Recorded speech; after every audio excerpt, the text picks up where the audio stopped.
China vive la mayor oleada de protestas en décadas. El descontento en las calles pone a prueba la autoridad de Xi Jinping, que inaugura su tercer mandato. Decenas de miles de personas salieron a las calles de una veintena de ciudades para protestar contra la estricta política antipandémica del gobierno. Estas medidas se traducen en largos confinamientos que conllevan la pérdida de puestos de trabajo. Algunos manifestantes se atreven a pedir la dimisión de Xi Jinping, que lleva una década en el poder y lleva las riendas del Partido Comunista. Por eso hoy en A Fondo nos preguntamos, ¿protestas en China? ¿Crece la brecha entre pueblo y partido?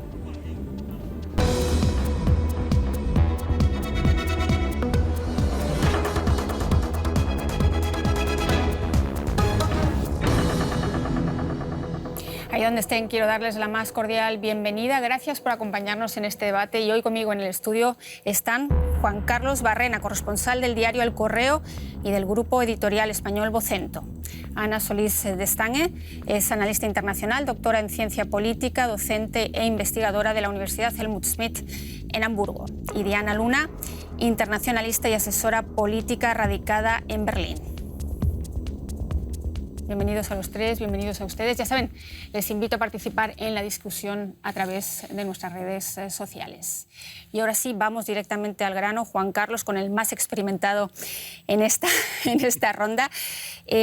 Estas protestas que hemos visto en estos últimos días tienen un cariz social, algunos hablan también de un cariz político, piden democracia, piden libertad, que piden más de los dos, y lo digo porque creo que los medios occidentales tienden a hacer esas comparaciones con Tiananmen 1989, pero aquellas protestas, tú sabes bien, tenían mucha más vocación política y eran mucho más masivas. Eran otra cosa. Las protestas del 89, las protestas en la plaza de Tiananmen, fueron protestas protagonizadas por los estudiantes, que reclamaban entonces realmente cambios políticos y reformas políticas para el país. Lo que está sucediendo ahora es otra cosa. Lo que está sucediendo ahora es que el pueblo chino está hasta las narices de verse encerrado sistemáticamente por largos periodos de tiempo para mantener esa política de COVID-0 que está resultando, tal y como puede verse, por lo menos, un fracaso total y que ha llevado al gobierno chino prácticamente un callejón sin salida. Si esto no cambia, van a seguir sometidos a este círculo vicioso de declarar confinamientos sistemáticos siempre que surjan unos cuantos contagios, porque además actúan de una manera muy radical con muy pocos contagios. Entonces, el peligro que tienen, o el problema que tiene el gobierno chino, mejor dicho, es que esta política no se sostiene y el pueblo se levanta contra ella porque no quiere estar encerrado periódicamente en su casa. Hay frustración, lo dice Juan Carlos, lo de si esta estrategia tiene o no éxito.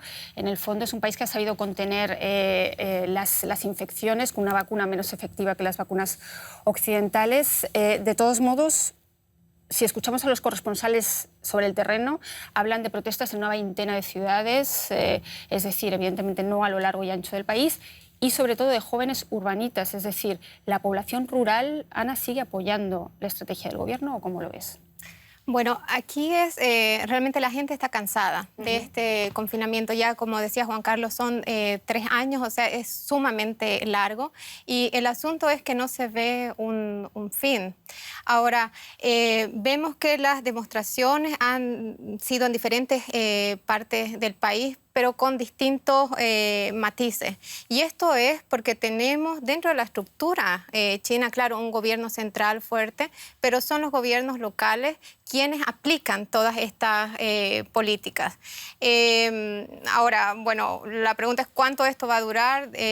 Ya hay unos cuantos gobiernos locales que han empezado a abrir, que están liberalizando, flexibilizando ciertas medidas, y vamos a ver de aquí a 2 semanas realmente cómo funciona eso y si otros gobiernos locales lo copian o no, o si las medidas se van nuevamente a cerrar, a profundizar. ¿Qué peso tienen para ti estas protestas, Diana? Hemos escuchado ya, las medidas se han flexibilizado un poco, es decir, realmente el gobierno de Xi Jinping ha salido al encuentro de los manifestantes, al menos en cierta medida, pero es muy difícil evaluar en un país tan grande como China. Realmente, como decíamos, las protestas están a miles de kilómetros una de otras en los entornos urbanos, pero no en la China rural. ¿Qué peso le das tú a las protestas? Creo que las protestas nos muestran que el poder que tiene Xi Jinping es mucho, pero no es absoluto.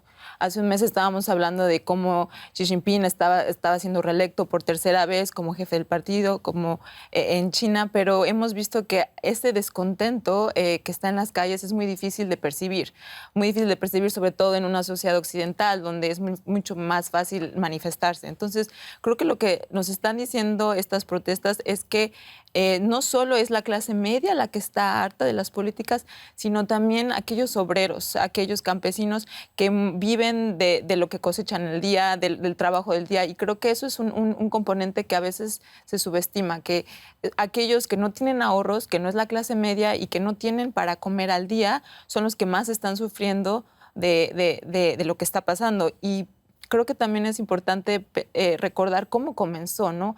Fue un incendio en el noroeste de China que trajo la indignación al ver que estas personas no podían salir del incendio por la forma en la que estaban cercadas. Tenemos precisamente un vídeo al respecto, gracias Diana, porque esos confinamientos radicales han sido nefastos por sus consecuencias económicas y también sociales. Lo estamos escuchando. La chispa que provocó esta ola de protestas fue la muerte de 10 personas, lo estábamos oyendo, que estaban confinadas en la capital de Xinjiang, todos de la etnia uigur, que es brutalmente reprimida y asimilada por las autoridades chinas. Vean. En China, miles de personas han salido a las calles con hojas blancas en las manos. Son las mayores protestas desde las revueltas de Tiananmen en 1989. Los manifestantes exigen la revocación de la política de COVID-0 del gobierno y la renuncia del jefe de Estado Xi Jinping. Debido al estricto confinamiento, millones de chinos están encerrados en sus casas, han perdido sus empleos y ni siquiera pueden comprar artículos de primera necesidad. Hace unas semanas, Xi Jinping obtuvo un tercer mandato del Partido Comunista y afianzó su poder. Los críticos, como el ex jefe de Estado Hu Jintao, fueron expulsados del Gran Palacio del Pueblo. Sin embargo, las autoridades no pudieron evitar la protesta pública de este hombre. El activista pidió el fin de las restricciones y la libertad en el país. ¿Ha perdido el pueblo la confianza en el partido de gobierno?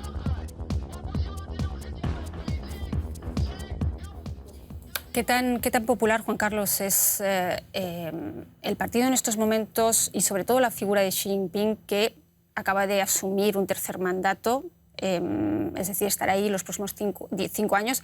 Lleva 10 años con política de mano dura y, sin embargo, hemos escuchado en estas protestas algunas voces que piden la dimisión de Xi Jinping. Es más bien el wishful thinking de Occidente, que se centra en esas voces que piden la dimisión de Xi Jinping. Podría ser un punto de inflexión, como dicen algunos disidentes, o digamos que es la lectura, sobre todo, que quiere hacer Occidente de estas protestas. Yo creo que es más bien la lectura de Occidente. Xi Jinping, yo creo que está bastante firme en su puesto.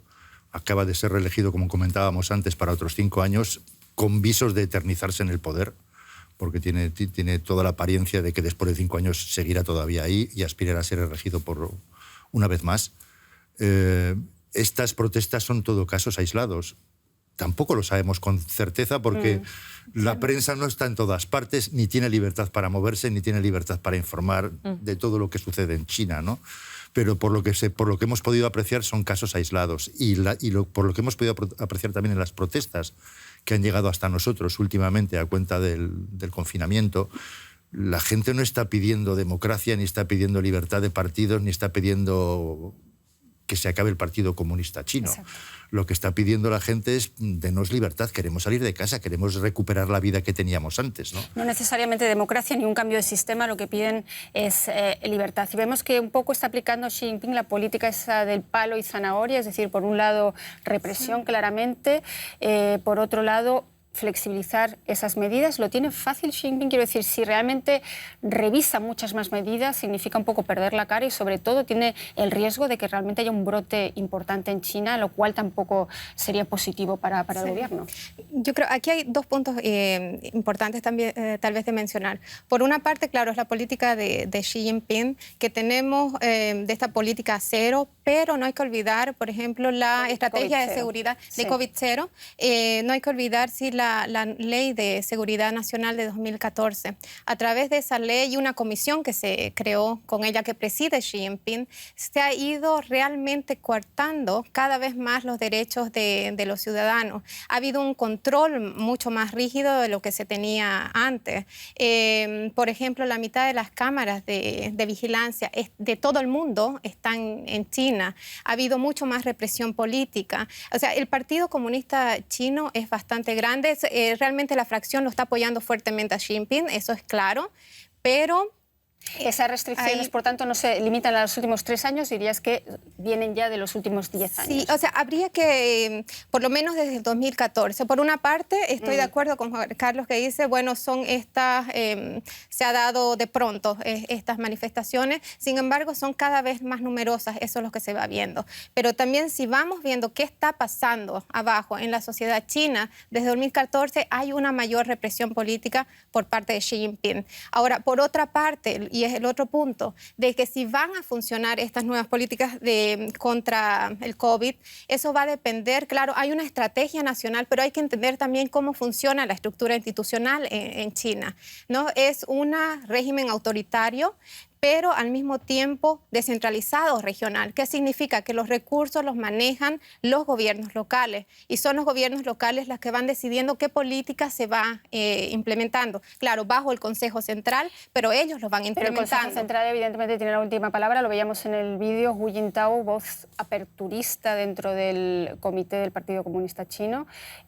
fue invitado a abandonar el Congreso. Es decir, hay voces disidentes dentro del partido. Siempre, y eso siempre lo hemos tenido... pero por el tipo de estructura que tiene el Partido Comunista no podemos saber porque las reuniones se hacen bajo puertas cerradas, pero estamos hablando de más de 8.000 personas delegados que forman parte del Partido Comunista. Eso es como el 6% de la población china. Y dentro del Partido Comunista hay muchas fracciones. Exacto. Y este último tiempo es la fracción de Shanghái la que se ha impuesto y la que ha apoyado Xi Jinping, y ella ha logrado realmente que ese Consejo Permanente Político, ¿no?, de los 7 personas realmente son leales a Xi Jinping. O sea, el poder lo tiene Xi Jinping, pero no hay que olvidar de todos modos esa estructura política entre gobierno central y gobiernos locales, ¿no? Y Xi Jinping es el que ha impuesto esa política de COVID-0 y la ha defendido a pesar de que otros países alrededor también, o países del Asia y del Pacífico como Australia, también impusieron esa política de COVID-0 y luego, sin embargo, abrieron con campañas de vacunación masiva y, sin embargo, China ha seguido... Es el último país que sigue aferrado a esa política de COVID-0 con esos costes sociales que hemos visto. No lo tiene fácil, de todas formas, en estos momentos Xi Jinping, en el sentido de que hay 40.000 infecciones diarias y hay estudios, por ejemplo, de la revista Nature que dicen que de realmente abrirse los confinamientos y demás podría haber hasta 1 millón de contagiados. ¿Qué camino puede tomar Xi Jinping? No la tiene fácil. Realmente Xi Jinping se encuentra en una encrucijada. Ya sea abrir su economía en específico, abrirse a las vacunas occidentales, aquellas con que estén en esta modificación genética que muestran ser más efectivas, pero no son las vacunas producidas en China. Entonces, decidirse por ese camino sería dejar a un lado el nacionalismo que las vacunas chinas representan, la diplomacia de las vacunas de China que la hemos visto en América Latina de una forma muy fuerte. Esa sería una opción. O la otra opción es seguir con la política de cero, pero también apostarle más a la represión, apostarle más al intimidamiento. Aunque también ha pasado a la vacunación masiva, sobre todo, o por lo menos lo ha anunciado, ¿no?, de personas más vulnerables, de personas de mayor edad. Pero ahí hay una gran desconfianza, eso es importante decirlo. La gente mayor de 60 años tiene una gran desconfianza en sus propias vacunas. En sus propias vacunas, porque se preguntan por qué empezaron a vacunar primero a los más jóvenes y no a los de la tercera edad, como lo hicieron los países occidentales de esa forma. Y también porque ha habido muy poca transparencia respecto a los datos, respecto a las pruebas científicas. Entonces, dentro de la población china hay cierta desconfianza hacia las vacunas. Juan Carlos. No, yo quería comentar, esta semana confirmaron los portavoces, el portavoz del gobierno alemán y el portavoz de Sanidad, o del Ministerio de Sanidad del gobierno alemán, confirmaron la existencia de contactos entre Pekín y Berlín para la posible aplicación en China de la vacuna de BioNTech y Pfizer. Eso está aprobado, sí, exactamente. Y el problema que va a tener China, si llega a hacer eso, que seguramente será lo más aconsejable tal y como está la situación en el país, El problema que tiene es que esto no es un proceso, aunque la vacunación, la convención ahora no es un proceso que se resuelve en 2 días. Tienes que vacunar a 1.000 millones de personas y luego tienes que darles varias vacunas. Aquí en Europa se ha tardado más de 1 año o año y medio en vacunar a toda la población que ha querido vacunarse y, por supuesto, en aplicar 2 o 3 vacunas. La tercera vacuna se aplicaba aquí prácticamente después de 1 año. La cuarta se está aplicando después de 1 año y medio. Es un tiempo también que China va a perder, pero seguramente le convendrá más perder ese tiempo que seguir con el proceso de confinamiento, salida, que es un círculo vicioso que no se cierra. Hemos visto ¿no? que en la América Latina, a pesar de aplicar las mismas vacunas, tampoco se ha seguido el régimen de Y quería aclarar un momento, se ha aprobado la aplicación de la BioNTech para extranjeros que están viviendo en China, y lo que decías, está en negociaciones todavía, ya lleva más de 1 año, ¿no? De que realmente las autoridades chinas finalmente autoricen o no el uso de BioNTech. Ya se han hecho inversiones en Taiwán, por ejemplo, se ha instalado ya un laboratorio con, ahora no recuerdo el nombre de la empresa china, pero en conjunto con BioNTech. Tienen construido ya el lugar para producir la vacuna BioNTech, que tendría una capacidad de producción de más de 2.000 millones de dosis por año. O sea, eso está listo, pero se está esperando que realmente haya aprobación del gobierno chino. Que probablemente ahora, con estas protestas, se ve acelerado, ¿no? Y de hecho estas protestas sociales coinciden precisamente con un frenazo económico en el país, Diana, porque hemos visto China de ser claramente, y lo es, la locomotora económica de toda la región asiática. Tiene ahora tasas de crecimiento en torno al 2,8% frente a otros países de la región que tienen tasas de crecimiento del 5%. Es decir, la pregunta quizás un poco exagerada, pero ¿ha dejado de ser China la locomotora de Asia? ¿Y es una de las razones también del descontento que vemos en China? Sí, yo creo que ese punto es fundamental porque hay un contrato social implícito entre la sociedad china y el gobierno chino, que es que la sociedad china tiene que estar dispuesta a ceder muchas libertades, dentro de ellas las libertades políticas, a cambio de mejorar sus ingresos, de una estabilidad económica. Y desde la pandemia hemos visto que el gobierno chino no ha podido cumplir este contrato social. Entonces, China no es una democracia, China es un sistema autoritario. Entonces, cuando no se empieza a cumplir esta mejora de bienestar, la gente ya no quiere seguir con este contrato social. China se encuentra en una gran crisis, sobre todo porque el consumo interno ha caído totalmente, lo podemos ver en el sector inmobiliario. Muchas inmobiliarias endeudadas, la gente no quiere comprar, la gente clase no quiere comprar, los inversores no quieren invertir por eso, por los confinamientos estrictos, porque no hay una estabilidad. Crisis inmobiliaria, tú decías, también mucho desempleo entre los jóvenes. Ana, ¿qué tan grave es la crisis ahora mismo en China? ¿Cómo la valoras? Es difícil de saber exactamente, ¿no? Porque no se tiene acceso a estadísticas reales por parte de la economía china. Pero pienso que un sector que nos muestra que realmente hay problemas en China es precisamente el sector inmobiliario, donde vemos muchos proyectos de construcción que han quedado sin terminar. Entonces se habla casi como de una burbuja inmobiliaria en China, donde la gente no quiere pagar, no quiere seguir pagando. Es diferente a la burbuja inmobiliaria que teníamos en Estados Unidos, en que la gente no lo podía pagar los créditos, pero en China hay una decisión de los ciudadanos de decir, bueno, no vamos a seguir pagando mientras no terminen realmente nuestra casa y estemos realmente seguros de que nos van a entregar la vivienda. Y hay que decirlo, desde las protestas hemos visto una caída muy fuerte en las bolsas chinas y se habla de que el desempleo entre los jóvenes es más del 20%. Son cifras oficiales que nos dejan entrever que es mucho más alto de lo que aparenta. Una crisis más difícil de valorar, la China, y una crisis que, si de algo ha servido, tenemos que decir, la guerra en Ucrania, es para que la Unión Europea se dé cuenta de que subordinó su autonomía en muchos aspectos. Compró energía barata a Rusia, seguridad a Estados Unidos y productos baratos a China. La retórica dura hacia Taiwán y la alianza con Rusia han llevado a Occidente a replantearse sus relaciones comerciales y querer reducir ahora su dependencia de China. Veamos. El canciller alemán Olaf Scholz en visita oficial a Vietnam. Además de Singapur, este país podría convertirse en un socio comercial aún más importante. Los alemanes están impulsando acuerdos de libre comercio con países asiáticos para reducir la dependencia unilateral a China. También el ministro de Economía, Robert Habeck, no se cansa de instar a las empresas alemanas a buscar otros socios comerciales en Asia, además de China. Recientemente impidió que este país comprara una terminal de contenedores en el puerto de Hamburgo. Lo que sí se mantuvo fue una participación financiera limitada. En cambio, Estados Unidos es aún más estricto y han prohibido los celulares chinos de ZTE y Huawei en su territorio. Y pronto podría seguir TikTok, la conocida red social. Aseguran que los productos chinos ponen en peligro su seguridad nacional.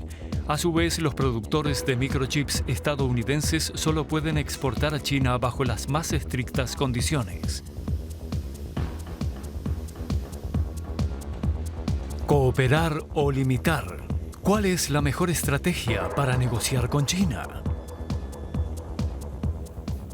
Bueno, y hablando de estrategias, el último, Juan Carlos, en presentar la estrategia de cara a China ha sido Sunak, el primer ministro británico, el último primer ministro británico, dijo que la era dorada se ha acabado, igual que la idea ingenua de que el comercio traería consigo reformas políticas y sociales.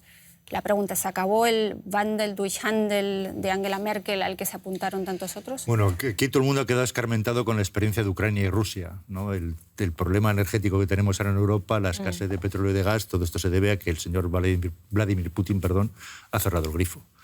Entonces temen que China, con el tiempo, acabe teniendo en sus manos, digámoslo así, industrias estratégicas para Europa o para Occidente. Bueno, ya tiene muchas, ¿no? Ya tiene muchas, pero vamos, si seguimos por el camino que ha seguido Europa hasta ahora de vender alegremente industrias estratégicas a China, mientras China no corresponde. Nadie puede comprar en China una industria al 100%. Está prohibido, ¿no?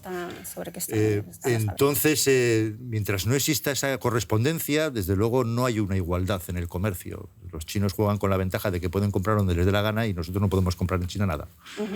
Entonces es normal que el señor Sunak haya reaccionado así y que en Alemania estén abriendo los ojos también ahora. Hoy han filtrado un documento del Ministerio de Economía. Ahora mismo vamos a hablar de ello, porque vemos que Sunak un poco sigue quizás la mano dura de Estados Unidos, pero hace un mes también Habeck ya advertía del riesgo de no diversificar y prohibió la venta de 2 empresas de semiconductores y de chips. Es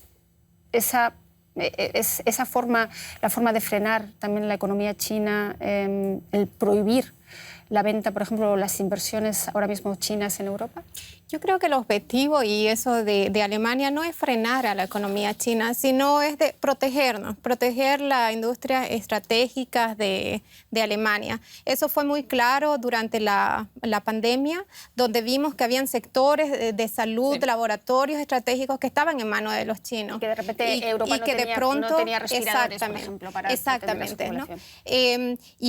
Hay una política clara ahora realmente de limitar las inversiones de China, y eso sería recíproco. Hace años ya China tiene limitado y tiene divididos los diferentes sectores de su industria donde los extranjeros pueden invertir o no. Y si eso lo empieza a hacer Europa es algo válido. Pero se trata de interés de la región. Pero precisamente Alemania, que desde 2016 tiene a China como su principal socio comercial, tiene ahí un ejercicio de equilibrismo prácticamente imposible, es decir, mantener los flujos comerciales que necesita y al mismo tiempo reducir la dependencia. Sí, eso no es algo inmediato. O sea, las inversiones se están iniciando, también se está preparando justamente una nueva estrategia, están con el borrador prácticamente ya listo, ¿no? Sobre la nueva estrategia de Alemania para China. ¿Y cuál es el punto principal? Es que China se ha modificado, se ha cambiado, y estamos hablando de que ha cambiado políticamente, diplomáticamente, en cómo se acerca, se aproxima al mundo. Y por lo tanto, Alemania también tiene que cambiar de cómo se aproxima a China. Y esto, uno de los puntos es precisamente el de diversificar socios comerciales y de comercio, y de limitar realmente el acceso de China a ciertas industrias estratégicas. Enseguida entramos en esos puntos que queremos desgranarlos, pero todavía mantengamos un poco el foco abierto. ¿Ha sido Alemania demasiado blanda con China durante los últimos años si lo comparamos con la mano dura que está aplicando ahora Estados Unidos?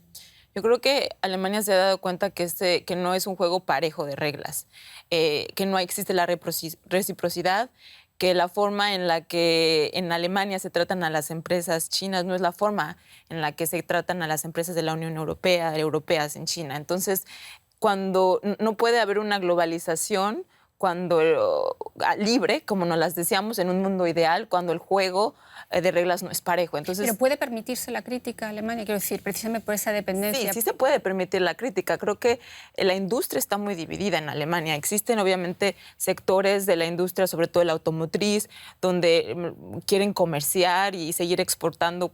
Por ejemplo, Volkswagen... La mitad de sus beneficios los hacen en China, Sí, precisamente. Volkswagen, el 40% de lo que exporta es hacia China, pero también existen las pequeñas y medianas empresas donde están viendo que mucho de la tecnología que se produce, de la innovación que se produce en Alemania, termina en China y de alguna forma tal vez no tan justa. O también están viendo que también existen otros mercados alternativos, atractivos, y entonces creo que sí es un despertar. Creo que estas voces críticas en la industria alemana no las habíamos visto hace años y que ahora con la guerra en Ucrania está cambiando el paradigma. Es un país escarmentado ahora mismo. Vamos, Juan Carlos, a ese documento que dices que se ha filtrado precisamente a un portal informativo alemán, es decir, la nueva estrategia del gobierno alemán de cara a China. No del gobierno.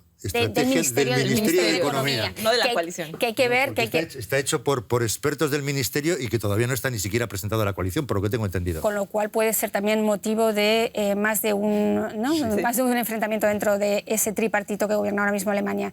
Dice este boceto, esta estrategia, que es un documento al fin y al cabo de 100 páginas, que quiere diversificar, como decía antes Ana, las relaciones comerciales y buscar mercados alternativos con Asia-Pacífico, Latinoamérica y África. Mi pregunta es, ¿no llega un poco tarde? ¿Cuántas veces hemos escuchado esto y sin embargo los alemanes siguen haciendo sobre todo negocios con China, a colación también de esos 13 viajes que hizo Angela Merkel? Es decir, un poco es la continuación también de la política que llevamos viendo muchos años. Bueno, más vale tarde que nunca. Ya. Me imagino yo que al final se habrán dado cuenta de que no puedes estar dependiendo de dos países, en este caso Rusia y China, que son en realidad también grandes potencias, si no económicas, por lo menos militares, si quieres, ¿no? Incluso políticas, porque tienen una gran influencia en algunas regiones, ¿no? Y si queremos diversificar nuestra capacidad industrial y sobre todo nuestros clientes también, ¿no? O la toma de materias primas, ¿no? Tienes que dirigirte a otros continentes que no sean solamente Asia y Rusia es prácticamente un continente yo solo, ¿no? Tienes que dirigirte naturalmente a Latinoamérica y África también, ¿no? Incluso a Oceanía, si quieres, y Australia.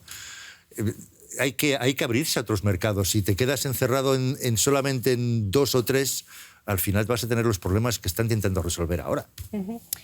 1 millón de puestos de trabajo, Ana, dependen realmente de lo que ocurre en China, 1 millón de puestos de trabajo alemanes. ¿Cómo diversificar? ¿Cómo invertir a estas alturas del partido más en Alemania y decirle a la industria alemana que ya tiene todo un sistema y han montado toda una industria en China, que dejen China y se vayan a otros países de Asia, del Pacífico o a Latinoamérica? Bueno, eso es posible. Para eso se elaboran realmente estrategias. No son después políticas que se puedan aplicar de la noche a la mañana. Efectivamente, o sea, la presencia de empresas alemanas en China son de más de 5.000 o 5.200. Existe ya toda una tradición de los últimos 20 años que se ha estado invirtiendo. Pero también, y un poco lo decías vos, Diana, que hay empresas alemanas, principalmente las medianas empresas, pequeñas y medianas empresas, que fueron víctimas de una política comercial bastante agresiva por parte de China. Muchas empresas se vieron en la disyuntiva en que China les obligó a trasladar su producción a China si querían vender en mercado chino. Entonces, es más que todo para ese tipo de empresas que sería más posible o más rápido encontrar estos mercados alternativos. Y claro, es una opción Latinoamérica, África, pero esas son cosas que no se hacen de la noche a la mañana. Un momento, y no solamente les obligaban a trasladarse la producción a China, en muchos casos simplemente las compraban. Venían aquí también, exactamente. Bueno, también. Esta empresa me interesa, lo que produce me interesa, la compro y me la quedo para mí solito y que trabaje para mí, aunque sea en Alemania, ¿no? Sí, hemos visto varios ejemplos de eso en el vídeo y a colación de eso tengo aquí unos datos que me parece interesante que quiero compartir con vosotros, a ver qué pensáis. En el 2022, más de 250 inversiones extranjeras, solicitudes de inversiones extranjeras están siendo evaluadas aquí en Alemania. La mayoría suelen aprobarse de manera muy rápida, sobre todo cuando son inversiones que vienen de países como Estados Unidos, Japón, Canadá. Sin embargo, ahora mismo las inversiones, creo que es una quincena, de inversiones chinas se están realmente analizando bajo lupa. Y hemos visto que recientemente se prohibió la venta de una empresa de tecnología médica que fabricaba precisamente respiradores a un inversor chino. Es lo que nos espera ahora. Vamos a dar una vuelta de 180 grados y se va a analizar cada solicitud de una inversión china realmente bajo lupa. En un mundo ideal no debería ser el caso, pero estamos viendo que esta guerra comercial se está traspasando a una guerra de tecnología, una guerra de quién tiene la mayor innovación. Por eso estamos viendo estos bloqueos de la exportación de chips de Estados Unidos hacia China. Sí, es la gran crítica de por qué tenemos que regresar, pero cuando las reglas no son parejas, no hay otra alternativa. Y también creo que Alemania y la Unión Europea se está dando cuenta de que no es bueno una alta vulnerabilidad económica, porque esta trae consigo dependencia política. Y ahí yo creo que la fuerza no está solo en que Alemania, ya sea el ámbito político y el económico, se pongan de acuerdo, sino que la Unión Europea logre ese consenso que no estamos viendo. Estamos viendo cómo aeropuertos en Francia, en Bélgica, han sido comprados por los chinos. Entonces, no basta una estrategia frente a China del gobierno alemán, sino se necesita una estrategia de la Unión Europea para en ciertos escenarios verlos como rivales. Pero hay una estrategia europea y una de las grandes críticas que se le hace precisamente a Alemania es que va por su propio camino. Es la real política ahora mismo que aplica Scholz, por lo menos. Digamos que también hay una diferencia de opinión con los ministros verdes de este gabinete. Es decir, Scholz dice, dependemos en tema de tierras raras, de materias primas completamente de otros países. Es una realidad, no podemos cambiar de la noche a la mañana la economía que llevamos haciendo los últimos años, ¿no? Bueno, eso es cierto. Y yo creo que no va el camino por decir, bueno, cerramos completamente nuestras fronteras y no queremos comerciar con China, porque eso no es creíble, no es posible, ¿no? Eso no se puede dar en la realidad. Lo que se habla es realmente de proteger ciertos sectores de la economía alemana y efectivamente hay documentos desde la Unión Europea de proteger ciertos sectores en Europa y Alemania.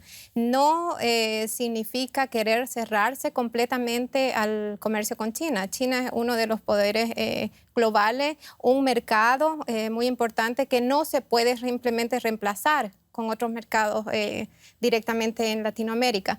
Pero sí pensar que ese concepto de interdependencia económica no libra al fin y al cabo, al final del día, de problemas realmente geopolíticos que podamos tener, ¿no? Y eso no se quiere ver después en el futuro realmente presionada a Europa porque depende estratégicamente de China. Hablamos tanto de de cómo Europa se siente presionada frente a China. ¿Qué poder tiene también Europa frente a China, la Unión Europea? Y te lo pregunto porque en este papel del Ministerio de Economía se habla también de la anexión de Taiwán como un hecho que a más tardar se va a llevar a cabo en el 2027. Sí, es lo que más me ha llamado la atención de todo el documento, es precisamente eso, que los expertos del Ministerio Alemán de Economía vaticinan que lo más tarde, en 2027, coincidiendo con el centenario de la fundación del Ejército Popular Revolucionario, el Ejército Popular Chino, de Liberación, perdón, Ejército Popular de Liberación de China. Coincidiendo con el centenario, se va a producir la invasión o la anexión por la fuerza de Taiwán, algo que los taiwaneses mismos no quieren, ¿no? Obviamente. Es un plazo estamos en 2022, es un plazo de 5 años, o sea, y lo dan prácticamente como hecho, ¿no? ¿Y qué poder de presión tendría ahí Alemania, precisamente siendo el principal socio comercial de China en Europa? ¿Tendría un poder de presión para evitar eso? No, desde luego Alemania sola no. Si una presión así tiene que ser una presión global, tiene que ser una presión de Occidente, tiene que ser Estados Unidos, tienen que ser otros países, tiene que ser la Unión Europea. Unidos ya sabemos que precisamente atraviesa las peores relaciones con China de las últimas décadas. Y esto sería un reto sobre todo de Estados Unidos porque es el defensor militar de esa isla, ¿no? Y son los que no creo que Alemania desde aquí fuera a mandar ni militares ni barcos de guerra para defender Taiwán, pero Estados Unidos lo está haciendo permanentemente, están allí. ¿Cómo veis vosotros el movimiento? Pero es que yo creo que Taiwán? Un escenario es el escenario de la invasión, que el peligro en Taiwán es latente, pero también se habla mucho de otro escenario que podría suceder más fácil, que es que China haga un bloqueo marítimo de la isla y para eso solo necesitan poner varios varios barcos alrededor de la isla, como lo vimos justo con la visita de Nancy Pelosi a Taiwán, y eso podría dejar a la isla sin recursos. O sea, Taiwán solo tiene 11 días, solo tiene recursos capacidad para... de autonomía, ¿no? De 11 días. Sí, solo tiene 11 días de suficientes recursos para su suministro eléctrico. Entonces, ¿qué haría Alemania en una situación así, cuando Alemania ni siquiera reconoce a Taiwán como un país? Entonces, creo que Alemania puede ejercer presión, pero hasta ahorita, si no se ponen de acuerdo Estados Unidos y la Unión Europea como una sola voz uniforme, entonces no va a haber una presión suficiente. Se están formando, en el tema sobre Taiwán se están formando alianzas y eso entonces tenemos por dos lados las dos tendencias, ¿no? Esta mirada fija por parte de China de realmente anexar finalmente Taiwán por las buenas o por las malas. Y eso está claro. Y por otro lado, Alemania, Estados Unidos, o sea, se ha dado ya una serie de coaliciones. Por ejemplo, hace 2 años tenemos la política Indo-Pacífico, la tiene Alemania. Sí. ¿No? Que está realmente viendo, bueno, cómo jugaría en la región junto con otros países como Francia. Hay una propuesta de ello. No habíamos tenido nunca o Alemania no había tenido nunca una estrategia para el Indo-Pacífico y ahora forma parte de ella. También hay ciertos movimientos con Estados Unidos, hay movimientos militares. Pero precisamente no se ve envalentonada ahora mismo China ante lo que está ocurriendo en Ucrania, es decir, el foco de atención está en Ucrania y ve que Estados Unidos obviamente participa con el envío de armas, pero no va a dar un paso militar en principio. En estos momentos China dice, si no ingieren ahí, quizás tampoco en Taiwán es el momento ahora de realizar este movimiento. No. Bueno, muchos expertos, ¿no? Se habló sobre ello, bueno, que el caso de la guerra en Rusia sería como una prueba que estaba observando China. Pienso que los dos escenarios son diferentes, son muy diferentes también las repercusiones que podría darse. Es muy difícil hacer una comparación en ese caso. Me parece bastante improbable que China actúe como ha actuado Rusia. Yo creo que el gobierno chino es mucho más inteligente y menos impulsivo, como me parece a mí que han actuado como ha actuado Putin, ¿no? No es una manera racional de actuar en una situación así. Y luego, además, el gobierno chino es consciente, no se trata ya de una reacción militar, se trata de una reacción económica, se trata de una reacción política. Y una reacción económica como la que ha tenido Europa o Occidente ante Rusia, que está sometido a unas sanciones bastante severas, que están haciendo ya efecto y que se van a empezar a notar mucho más el año entrante. No creo que China tenga interés alguno por verse sometido a unas sanciones de ese tipo. Y no las tiene tampoco por esa dependencia económica que tiene a su vez de Europa. Volvamos entonces a las relaciones comerciales, si os parece, porque el Bundestag acaba de ratificar hoy precisamente el acuerdo comercial con Canadá, finalmente, que empezó a debatirse y que tanta protesta ha generado desde el 2016. Y ahí mi pregunta, se quiere diversificar, pero cuando vemos lo difícil que es sacar adelante un acuerdo comercial con un país como Canadá, que en principio comparten valores y demás, ¿qué tan difícil es sacar, por ejemplo, adelante el acuerdo Unión Europea y Mercosur?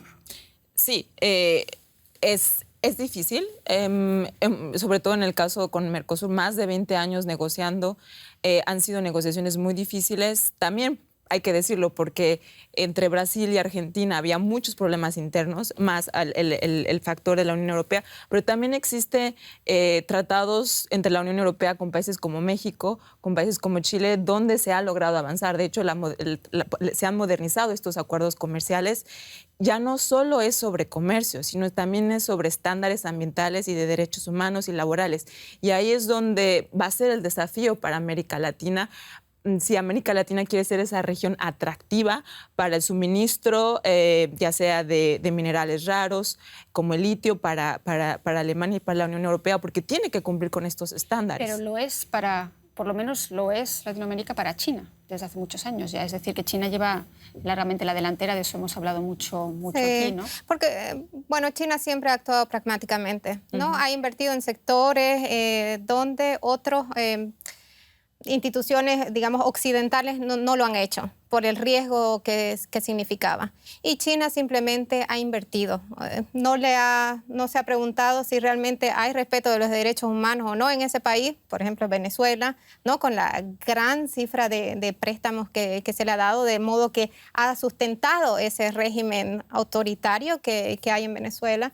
Es totalmente otro tipo de aproximación que tiene China con los países latinoamericanos, lo cual ha sido muy bien recibido para Latinoamérica. Especialmente para Cuba, Venezuela y Nicaragua, no todos los países. De todas formas, ¿qué soberanía estratégica puede tener la Unión Europea cuando no solamente en Latinoamérica, sino también en Europa? Tengo precisamente la imagen de Costco detrás nuestro. Ya está presente en la mitad de los puertos europeos. El último en el que ha entrado China es en Hamburgo. Es decir, hablamos de diversificar y demás, pero la que sí que sabe hacer las cosas es China. Nos lo demuestra una y otra vez. Bueno, ¿a Europa qué le queda? A Europa le queda la innovación, a Europa le quedan las nuevas tecnologías. Es lo que está intentando proteger ahora, ¿no? Exactamente, y es lo que tiene que defender, porque eso es realmente su poder. Europa no tiene materias primas. Europa no tiene ni petróleo, ni tiene gas, ni tiene tierras raras. Entonces, lo único que tiene es realmente tecnología, innovación, startups, empresas innovadoras y que son capaces de fabricar vacunas efectivas o que son capaces de producir elementos o chips informáticos indispensables, ¿no? Es la apuesta que tiene que tener Europa y eso naturalmente lo tiene que defender, porque si no vienen, como han venido a estar las empresas chinas, ¿cuánto vale eso? ¿Cuánto vale esa empresa que me la llevo para mí? De todos modos, con el puerto de Hamburgo se tenía pensado realmente que comprara una terminal de contenedores, ¿no? Que manejara la empresa china y solamente se limitó. Por lo menos se limitó la participación de China de modo que ellos no tengan el poder de decisión sobre esta parte del puerto. Sí, pero aún esa decisión fue muy cuestionable. Y de todos modos fue muy cuestionable, pero la presión pública, política de algunos sectores logró frenar de alguna manera esta inversión. Y todo este debate en parte se genera también por la guerra de Ucrania. Mi pregunta final, con una respuesta corta, ¿se puede frenar al gigante asiático? ¿Cuánto tiempo va a tardar en adelantarse a Estados Unidos en materia tecnológica? En materia tecnológica, China ya ha sorprendido, en tema militar, por ejemplo, ha sorprendido ya a Estados Unidos en cuanto a su avance. Yo creo que no se puede parar o limitar a China. ¿Se puede parar? Se puede ser rival y socio al mismo tiempo. No, yo creo que los chinos en cualquier momento van a adelantar a Estados Unidos. Acaban de habitar su estación espacial y la han hecho solitos. Sí. No les ha hecho falta ningún otro país. La internacional la ha hecho todo Occidente, con Estados Unidos y con un montón de países. Socio estratégico, rival sistémico, ambas cosas. Muchas gracias a los tres, muchas gracias a ustedes. Muy interesante esta discusión de hoy. Hasta la próxima.